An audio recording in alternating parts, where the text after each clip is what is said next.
Oke, ketemu lagi dengan si Ebong. Lihat dunia luar. Hari ini si Ebong sudah di kantor Bank Indonesia. Dingin deh nih. Hari ini kita mau bicara tentang Bank Indonesia. Masih banyak orang-orang nggak tahu apa sih Bank Indonesia itu. Program-program Bank Indonesia itu apa sih? Dan Bank Indonesia ini sebenarnya perlunya untuk masyarakat apa? Hari ini saya bersama dengan Kepala Perwakilan Bank Indonesia. Dan inilah saatnya kita mulai season kita ya.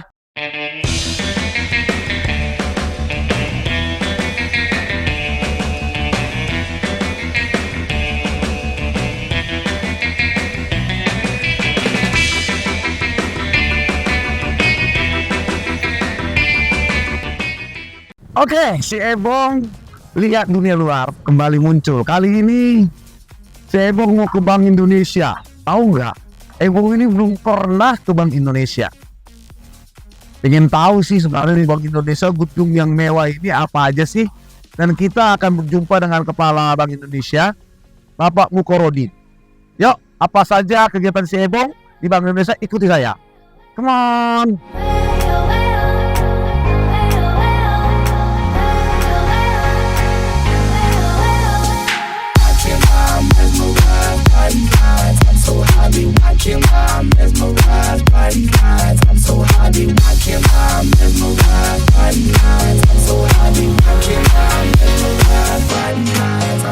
Selamat sore, Bang Robin. Selamat sore, Bang Oras. Bang Robin sudah berapa lama di Kota Siantar ini, Bang? Waduh, perasaan udah baru ya? Baru ya, Persisnya 31 Mei 2023. Jadi ya sudah 3 bulan. 3 bulan. 3 bulan. Gimana tentang Kota Siantar? Luar biasa. Kota yang pertama dari sisi suhunya nyaman. Di sini kalau bangun tidur 21 derajat kan. Terus kemudian udaranya cerah. Kalau sekarang di Jakarta sekarang lagi mengeluh polusi. Nah, di sini kalau setiap kali bangun tidur melihat langitnya biru. Cerah sekali. Dan saya kira yang luar biasa sebenarnya adalah jiwa masyarakat sini penuh keberagaman. Serunya di Siantar. Kota kecil tapi penuh keberagaman. Betul. Tapi gini Bang Robin ya. Gimana Pak? Apa sih sebenarnya perbedaan Bank Indonesia ini dengan bank komersil? Kini maaf ya, saya aja kadang-kadang bingung gitu loh. Ada Bank Indonesia, ada bank komersil. Padahal kalau di Bank Indonesia aku nggak bisa nabung gitu loh. Kan masyarakat umum pada belum tahu. Apa sih perbedaannya Bang? Ya sebenarnya ini pertanyaan yang sangat sering ditanyakan ya, sangat ditanyakan oleh masyarakat. Dan kadang-kadang boleh nggak kami DBI menabung gitu ya, minta kredit terutama ya itu Bang. Jadi sebenarnya Bank Indonesia itu adalah bank sentral ya, di mana-mana selalu ada namanya bank sentral. Bank sentral itu ya tentunya berdasarkan tugasnya adalah menjadi salah satu lembaga yang ditugaskan untuk menjaga kestabilan nilai tukarnya gitu, nilai kestabilan harga. Gitu ya. Stabilan harga. Bank Indonesia juga sama. Bank Indonesia ini tugas utamanya adalah menjaga kestabilan harga. Artinya gini, kalau misalnya harga-harga itu naik turun gitu kan ya, nah itu menjadi kewajiban kita tuh untuk harga itu stabil terhadap harga barang, rupiah terhadap barang, kemudian rupiah terhadap kurs mata uang asing. Nah inilah yang bank sentral itu tugasnya seperti itu. Nah kalau bank umum beda, bank umum ini lebih kepada bagaimana dia menghimpun dan menyalurkan dana. Gitu. Jadi tentunya masyarakat bisa langsung menabung atau juga meminjam dana. Nah kalau bank sentral lebih luas dari itu ya, artinya justru bank sentral inilah yang menjadi otoritas moneter. Moneter itu artinya terkait dengan jumlah uang beredar. Bagaimana mendorong perekonomian, menjaga inflasi, harga tadi. Itulah berbedanya ya. Kalau bank paling gampang begini deh, Bang. Iya gimana? Kalau bank sentral adalah ya induknya bank gitu istilahnya gitu ya. Kalau dan kita enggak menerima simpanan masyarakat dan tidak memberikan pinjaman kepada masyarakat. Lebih kepada kebijakan ya? Nah, itu kebijakan, tetapi gini, bank umum memiliki rekening di bank sentral. Iya. Gitu ya. Oh. Jadi nasabahnya itu ya bank umum, bank komersil ya. komersil Ya. itulah yang menyimpan Iya. dananya di bank. Iya. Jadi gini, paling gampang gini. Bank umum itu setiap hari katakanlah gitu ya, setiap pagi dia ngambil uang baru dari Bank Indonesia, ya. Nanti dioperasional di masyarakat. Setelah ada transaksi, sorenya kan dapat uang jelek. Ya. Nah, uang jeleknya diantar ke Bank Indonesia, sehingga uangnya menjadi terus segar lah ya. Segar, karena memang bagian dari tugas Bank Indonesia untuk mencetak dan mengedarkan uang. Itu paling gampang itulah. Sebenarnya capek sebenarnya yang Bank Indonesia. Karena Ya, perputaran uang nggak ada, kita lihat kebijakan jadi lari kebijakan. betul. Ya, itu salah satu. Jadi sebenarnya Bank Indonesia itu ada 3 pilar utama ya. Pertama adalah kestabilan harga tadi, kebijakan moneter. Ya. Kebijakan moneter itu lebih kepada bagaimana kita menjaga termasuk suplai uang, jumlah uang beredar segala macam lah, menjaga menjaga suku bunga. Nah, kemudian nilai tukar rupiah, dan kemudian yang kedua adalah menjaga stabilitas makroprudensial atau perbankan ya, sistem keuangan.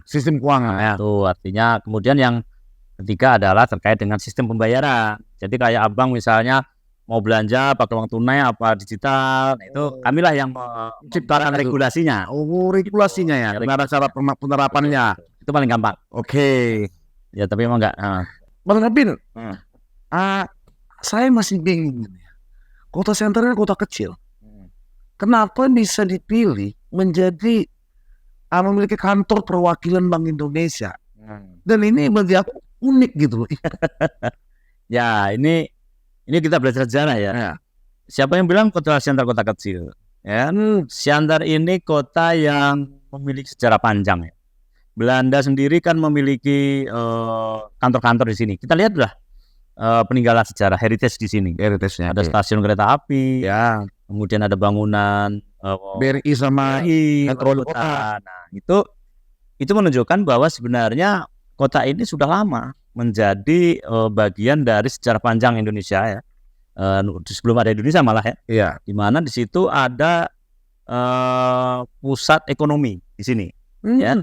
Karena Belanda itu memiliki perkebunan ya, usaha perkebunan di sekitar wilayah sini, terutama sawit. Bahkan kita tahu kebun teh misalnya. Iya. Itu kan peninggalan Belanda juga. ya. Nah, kemudian ada perkebunan sawit, karet. Kemudian dulu juga ada tanaman-tanaman yang lain, dan itu ada di wilayah Medan, kemudian Siantar, Tanjung Balai ya, Tanjung Balai. Mana? Tebing Tinggi dan sampai terus Pantai Timur ini adalah pusat ekonomi. Dan itu menjadi, saya kira, sumber pendapatannya kolonial ya, waktu itu ya. Iya. Dan otomatis di mana ada kegiatan ekonomi yang tinggi, disitulah peredaran uangnya juga pasti tinggi. Ya kan, itulah. Nah, Bank Indonesia hadir tentunya karena waktu itu dulu sebelum Bank Indonesia namanya Javas Bank ya. Javas Bank sudah ada juga waktu itu di Medan. Terus dia sempat juga membuat cabang kalau nggak salah di Tanjung Balai, kalau Tanjung Pura, Tanjung Balai gitu ada dulu. Akhirnya ditutup ya. Tutup ya. Nah, terus kemudian di Siantar itu juga karena kegiatan ekonomi yang cukup tinggi sebagai penopang yang di Medan. Pada tahun 87 mulailah waktu itu diletakkan batu pertama oleh Pak Arifin Siregar. 27 Juni 1987 itu mulai dibangun gedung ini. Gedung ini ya? Nah, kemudian diresmikan oleh Pak Adrianus Moe itu tahun 91. Jadi gedung ini sudah lumayan lama. Jadi memang, kenapa pertanyaan tadi? Kenapa di Siantar ada bank sentral gitu ya? Di Sumatera Utara ini ada Medan, Sibolga dan Siantar. Tentunya pertimbangan ya karena ini menjadi pusat ekonomi ya waktu itu ya. Dan sampai sekarang kita juga melihat ekonomi di Siantar tumbuh dengan menggeliat baik ya. Pusat-pusat industri di sini juga berkembang, perdagangan terutama ya. Dan saya kira ini akan peluang bisnisnya juga akan semakin tinggi. Banyak-banyak kegiatan ekspor juga kan di sini ya. Nah, itu barangkali Bang. Oke. Berarti memang sama deh jadi. Jadi gimana? Berarti memang Bank Indonesia juga menentukan segala sesuatu lihat sejarah gitu Bang ya. Iya pasti. Nggak akan pernah meninggalkan sejarah gitu Bang ya. Betul. Dan memang kalau memang menurut Bank Indonesia Siantar ini juga kota perdagangan memang ya. Betul, pasti. Pusat dari mana-mana semua di sini. Pusat ekonomi. Dan dari sini berangkat kemana-mana. Iya. Oke, Bang Nopin, saat ini apa program kepada masyarakat langsung yang dilakukan oleh Bank Indonesia? Ya, program itu kan sebenarnya turunan dari tujuan ya.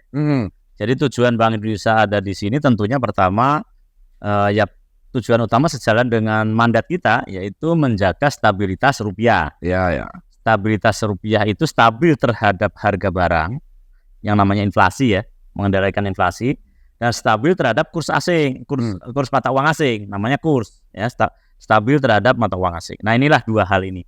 Nah, dari situlah kemudian turunlah program supaya inflasi terjaga, yaitu sekarang itu kan targetnya 3 ± 1%. Ya. Gimana caranya? Nah, ini memang pelajaran ekonomi makro ya barangkali. Kestabilan harga itu tercipta ya kalau misalnya terdapat supply dan demand yang cocok ya. Orang yang minta dengan orang yang jualan istilahnya kan. Orang yang minta dan menyediakan itu stabil. Stabil. Kalau itu stabil, harga juga stabil. Abang minta barang dari 5 kepada 10, kalau barangnya hanya 5, ya otomatis kan harga akan naik dong. Betul. Ya. Kekurangan barang. Ya. Tapi ketika suplainya sama berimbang, ya harga nggak akan naik. Nah, Bank Indonesia tugasnya di situ. Itu programnya apa? Pengendalian inflasi. Itu pertama ya menjaga supply. Ya, nah itu kami mendorong pemerintah daerah dan kita semua berbagai pihak untuk menjaga kira-kira barang-barang yang menyebabkan inflasi. Ya, itu antara lain barang pokok lah ya. Pokok ya. Beras atau penyebab inflasi lainnya, mesti cabai. Itu stoknya cukup. Nah, programnya apa? Program peningkatan stok pangan. Ya. Kemudian program pasar murah. Nah, itu kami lakukan terus-menerus untuk harga ini stabil. Ya. Itu baru inflasi loh Bang ya. Iya, banyak nih. Ya. Kalau dijelaskan banyak sekali program DP. Yang kedua adalah misalnya sesuai dengan yang amanat yang diberikan kepada kami itu adalah UMKM. Ya. Mendorong dan membina UMKM yang tangguh ya untuk menuju Indonesia maju. Itu pertama ya, satu, kenapa sih UMKM gitu pertanyaannya. Ya. Bank Indonesia kenapa concern UMKM? Itu dia.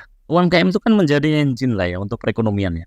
Bahkan kontribusinya jangan disepelekan loh Bang. Itu menyerap tenaga kerja secara nasional hampir 97%, bayangin. 97%. UMKM itu menyerap tenaga kerja 97%. Kalau di sisi batas pelabuhan, ya, karena banyak korporasi-korporasi, kita sekitar 68%-an lah tenaga kerja yang Sumatera Timur batas pelabuhan ini. Jadi wilayah Pematang Siantar ini sisi batas pelabuhan namanya. Ya, Simalungun, Siantar, Batubara, Tanjung Balai, Asahan, Labuan Batu Utara, Labuan Batu Indo, sama Labuan Batu Selatan, 8.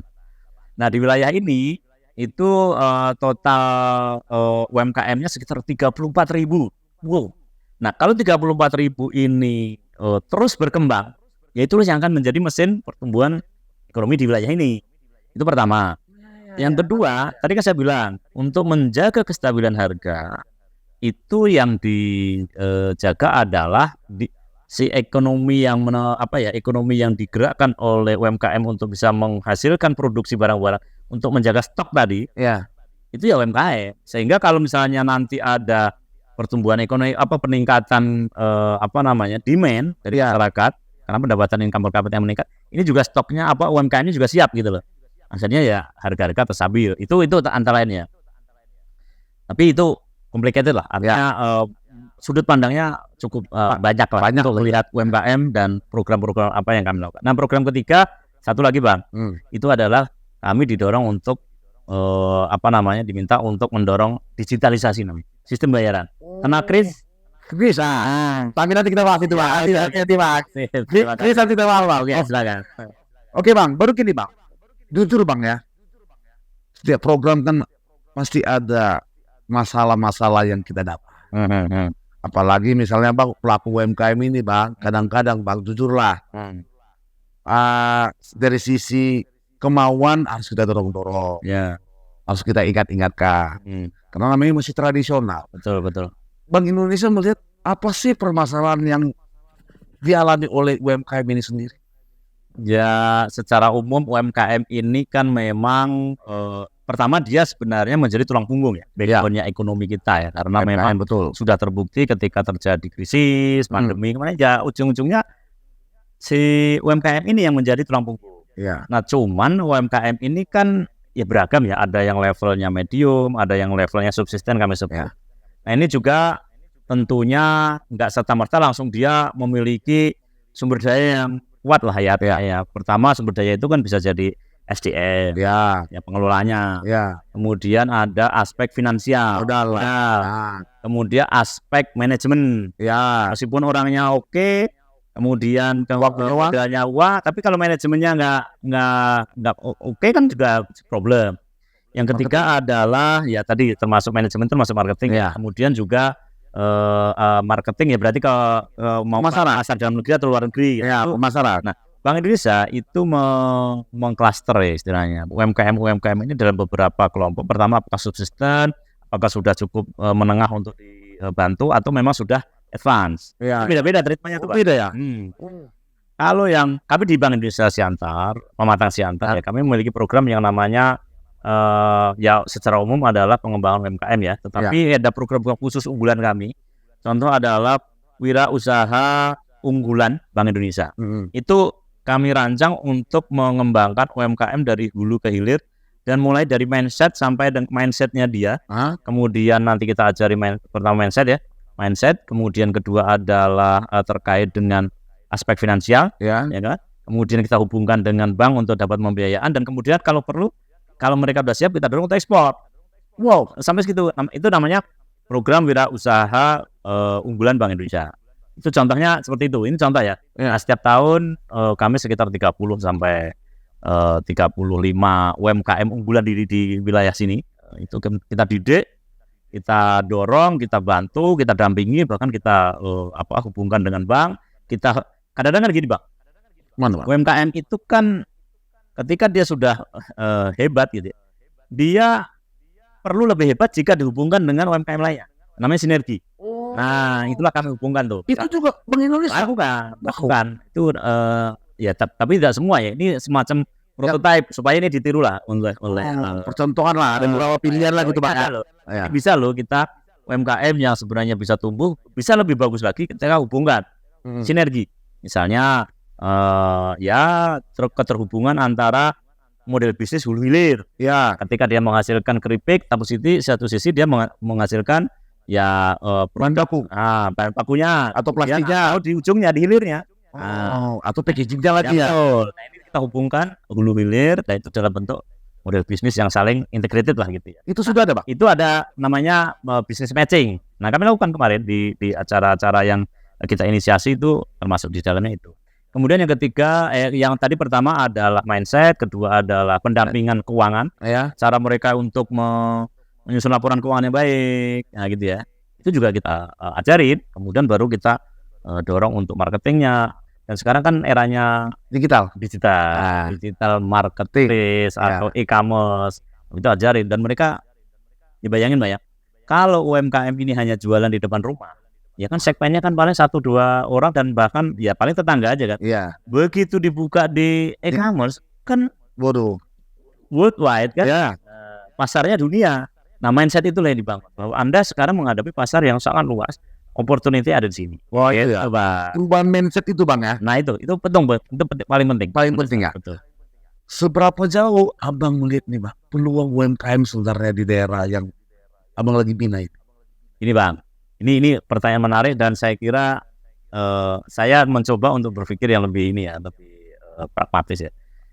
Kalau ditanya seberapa besar peluangnya tadi ya, luar biasa. Wah. Contoh lah ya, sekarang apa? Katakanlah Abang mau bisnis apa di sini? Katakanlah bisnis kue, bisnis kuliner saja lah ya. Kuliner ya. Di Siantar apa yang nggak ada? Makanan enak, kopinya luar biasa, ya kan gitu kan? Bahkan produk-produk makanan juga banyak dihasilkan dari sini. Kemarin itu kami bikin acara ada 2 Bang. Festival kopi sama sama festival memasak. Tahu nggak? Yang kami lombakan itu apa? Itu adalah lomba memasak berbasis andaliman. Andaliman yang ada di sini. Coba misalnya, andaliman ini dikemas menjadi sebuah produk contoh ya, menjadi produk, kemudian menjadi sebuah katakanlah produk olahan, katakanlah masakan berbasis andaliman. Ya. Dan itu di manage dengan bagus, brandnya oke, kemudian taste-nya oke, kemudian dikemas dengan oke, dan makanannya juga sehat, halal, segala macam. Saya kira ini peluang pasar dan itu adanya di sini kan. Ya. Itu kemudian juga Bahan bakunya misalnya kopi. Ya, siapa sih yang tidak mengenal, dunia aja mengenal kopi yang ada di daerah sini. Betul. Artinya Siantar ini kan nggak semata-mata Siantar, lingkungannya kan ada Simalungun, ada Toba, dan ada Karo. Nah itu kopinya bang, keren ya. Nah itu diakuin lah. Jadi sesungguhnya peluang itu sangat. Tergantung bagaimana kita memanfaatkan peluang itu menjadi sebuah. Jadi teringat saya dari gini bang, kalau mampu ketemu peluang, kalau saya ke Bali, pasti harus makan pizza andaliman kan itu. Karena itu. Mau nggak tahu menyampai Parapat ada juga itu sekarang pizza andaliman ya. Itu jadi bisa tujuan wisata juga. Itu contoh ya. Contohnya gitu bang. Bisa menyebut banyak. Contoh, ini kadang-kadang ya banyak lah hal yang unik ya. Kadang-kadang sekarang gini, kalau kita meniru daerah lain yang sudah lama sudah memiliki kekuatan di sana produknya, yang apa ya kita juga ikut masuk di sana. Kecuali kita memang lebih bagus lagi. Tapi kalau produk kita unik, differentiate gitu ya, dan itu ya adanya di sini dan kemudian memang ya itu kenapa tidak? Nah itu yang yang itu menurut hemat saya Bank Indonesia selalu masuk dalam program mindset tadi. Salah satunya. Berarti itu yang terus digunakan gitu untuk UMKM ya. UMKM itu salah satu, dan yang kita dorong ya termasuk tadi UMKM yang berbasis kuliner. Tapi nggak hanya kuliner loh ya. Ya paham. Ada misalnya busana, tenun. Kalau ada batik, kemudian ada ulos, nah itu kita juga dorong supaya tadi bisa menjadi produk yang secara bisa dipasarkan, secara market itu disukai oleh nggak hanya orang lokal gitu ya, menjadi sebuah produk yang jadi sebuah retail untuk sebuah pemasaran gitu loh bang. Aduh itu bang. Di sini bang sebenarnya kalau bicara tentang ulos ada juga sini sebenarnya kreatif ini. Lihat ya. Jadi cantik ya. Kelihatan kan. Bisa jadi hiasan ya. Ini contoh-contoh. Ini orang-orang UMKM kita juga ini bang. Ini binaan kita.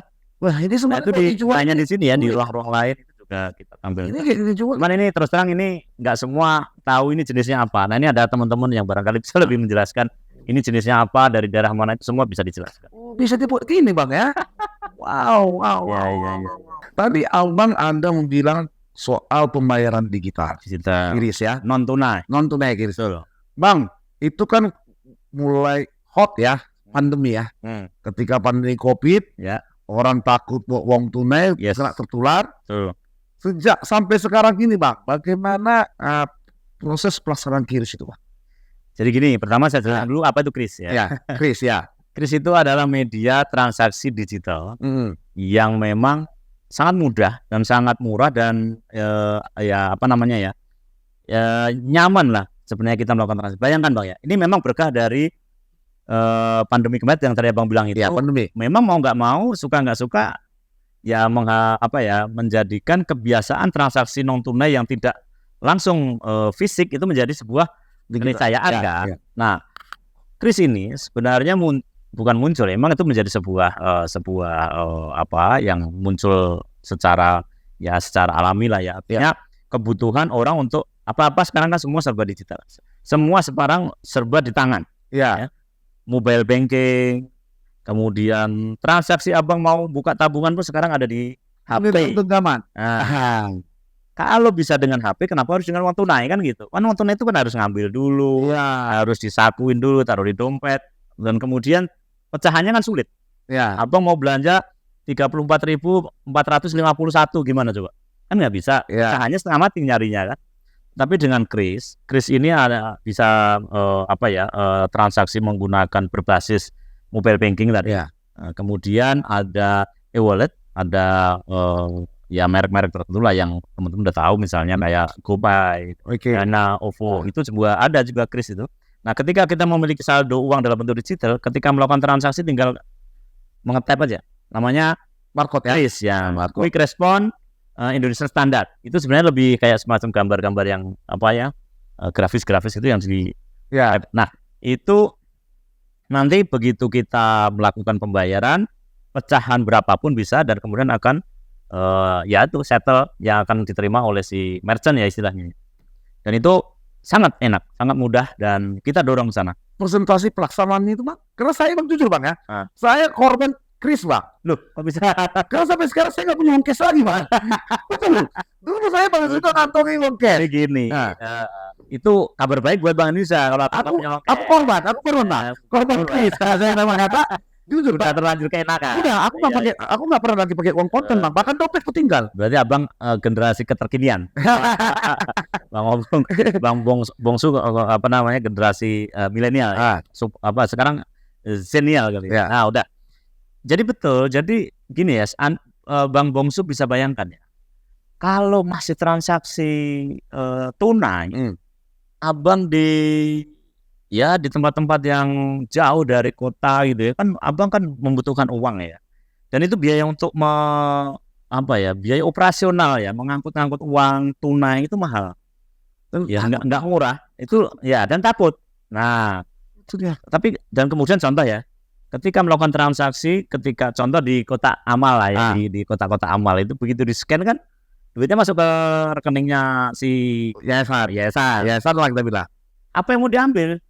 Ya kan, misalnya ada orang jahat gitu ya. Nah, maksud mau ngambil gambarnya kan tidak dapat apa-apa. Kan lebih aman. Iya. Nah, sehingga minimalis kejahatan juga. Oke.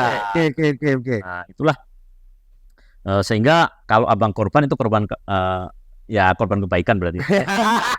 Buat kami. Karena kami terus terang dari sisi Bank Indonesia ya, kalau ini bisa digitalisasi ini bisa, karena ini memang ya tadi lebih aman, lebih lebih efisien tentunya, dan saya kira sangat mendukung settlement prosesnya cepat. Kalau total transaksi hampir sekitar 12 miliar dalam satu bulan, 12,4 miliar. Kris nominal transaksi ya. Pedagang yang menjadi merchant sekitar 188.000. Wow, banyak. Ya sudah banyak. Berarti Bank Indonesia sudah mampu mulai merubah ya mindset tadi ya. Yuk kita beralih nih. Gak hanya mindset, tetapi lebih ke termasuk ya perilaku juga ya. Perilaku mindsetnya juga udah berubah ke digital. Perilakunya juga harus digital juga. Termasuk transaksi yang. Berarti sekali-sekali Bank Indonesia perlu juga keperluasan, Bang. Gimana perluasan? Oh, pasar perluasan. Soalnya para toke-toke itu, Bang, bos-bos itu nggak bawa uang konten lagi, Bang. Karena takut juga, Bang, tidak kejahatan, Bang. Kasihan mereka dirampok, ya apa. Tapi ini, Bang, Kris ini jujur saya ya, walaupun saya bilang saya korban, itu semua korban kebaikan ya. Ini sebenarnya transaksi yang paling keren menurut saya, Bang. Paling pokoknya saya berharap nanti Bang Robin ayo lebih sosialisasikan. Kenapa Bang? Saya bilang gitu Bang ya. Ponakan saya pulang ke Oppo, bingung saya. Pulang kirimnya ke Dana katanya. Iya. Apaan? Pulang nanti kirim uangnya jangan ke ATM ya, katanya jangan ke rekening ya, katanya. Iya. Ke Oppo, ke Dana. Akhirnya ini Bang, saya juga punya pengalaman kemarin. Kemarin kami sosialisasi, tadinya mau sosialisasi ke kampus. Terus akhirnya kami ubah sosialisasi ke anak yang lebih milenial lah ya, anak sekolah. Kami tanya, siapa di antara kalian yang punya rekening bank? Dari 200 hanya 3 yang jawab. Nah, ya gitu ya, anak SMA. Ya. Kemudian siapa yang dari 3 ini yang memakai kris? Nggak ada satupun. Rupanya dikasih maknya untuk ditabung doang kan? Mungkin ya hanya untuk ditabung dan untuk punya uang di bank lah gitu ya. Terus kemudian siapa yang kenal kris? Pertama masih agak ragu-ragu, bingung. Siapa yang menggunakan pembelian menggunakan Dana? Semua, hampir semua Bang. Siapa yang menggunakan OVO? Hampir semua. Siapa yang menggunakan GoPay? Hampir semua juga. Nah, pertanyaan saya, kamu memakai apa? Pakai kris juga rupanya. Oh iya. Nah, jadi kris itu bisa berangkat, saya bilang di depan, itu berangkat dari bank. Bank itu juga pasti menyediakan kris tadi. Kan itu kan sarana transaksi ya. Transaksi betul. Pastinya kan tetap uang yang ditransaksikan ya. Nah, kemudian ada mengisi dulu e-wallet tadi, ya, menggunakan entah itu Dana, aplikasi lain ya, Nah, itu ujungnya juga sebenarnya itu uang juga, sebenarnya tapi digital. Dan itu sudah menjadi gaya hidup. Nah, Gaya hidup, gaya hidup ya. Gaya hidup anak muda sekarang. Dan itu yang memang tantangannya bagaimana dengan yang tua ini. Kalau anak muda lebih optimis. Tapi sebenarnya cepat. Dari pembicaraan awal ini justru sebenarnya kris ini sudah berlaku untuk banyak orang sebenarnya bang ya. Sebenarnya. Tapi mereka sangat ngerti. Kalau ditanya yang senior, gua barangkali, saya malas lagi pakai HP. Nah itu barangkali bisa dimaklumi. Tapi kalau anak muda yang biasa mereka transaksi dengan ya transaksinya kecil-kecil saja, ya entah itu membeli pulsa, kemudian beli apa dengan ngetap secara mudah. Bahkan saya kira semua transportasi publik itu juga udah semuanya pakai, lebih simpel lah menggunakan. Sebenarnya gini bang ya, mereka ingin kenal aplikasinya daripada program kris ini. Itu sebenarnya bang. Tapi sebenarnya sudah menggunakan karena nyaman gitu. Jadi, mereka sudah menggunakan betul. Experience mereka itu sebenarnya ya kalau ditanya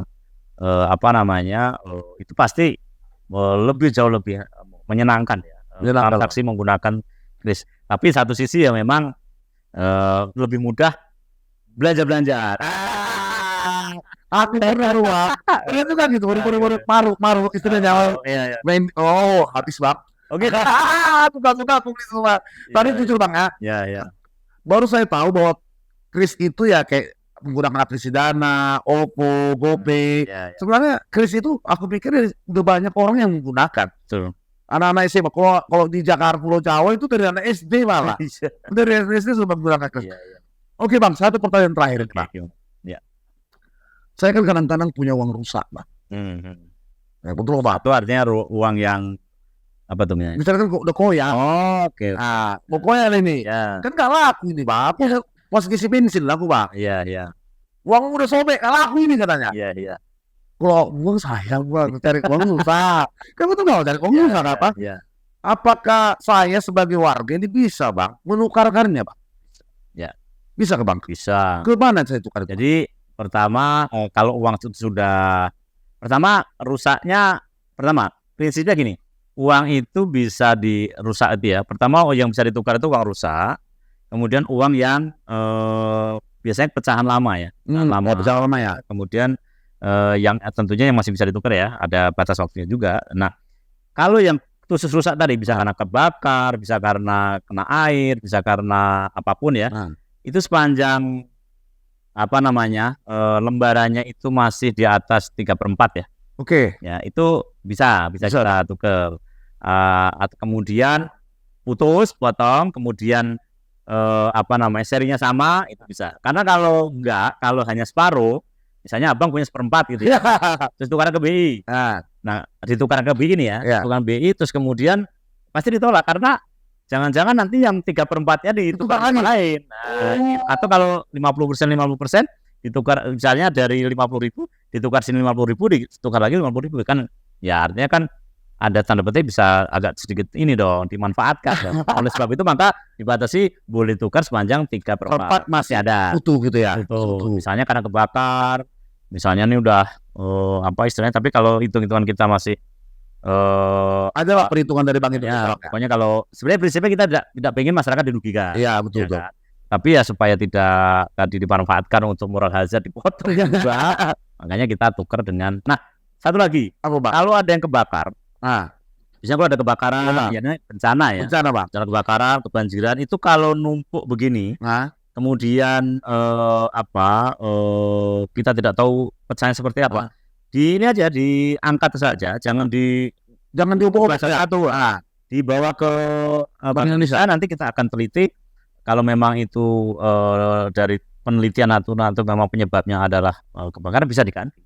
Wah, ini jadi nomor baik itu informasinya kadang-kadang. Nomor baik ini. Nomor baik. Dengar nih. Bahwa kalau Anda misalnya kita ini punya uang nih ya, Tompo punya uang nih, basah nih, kebakar nih.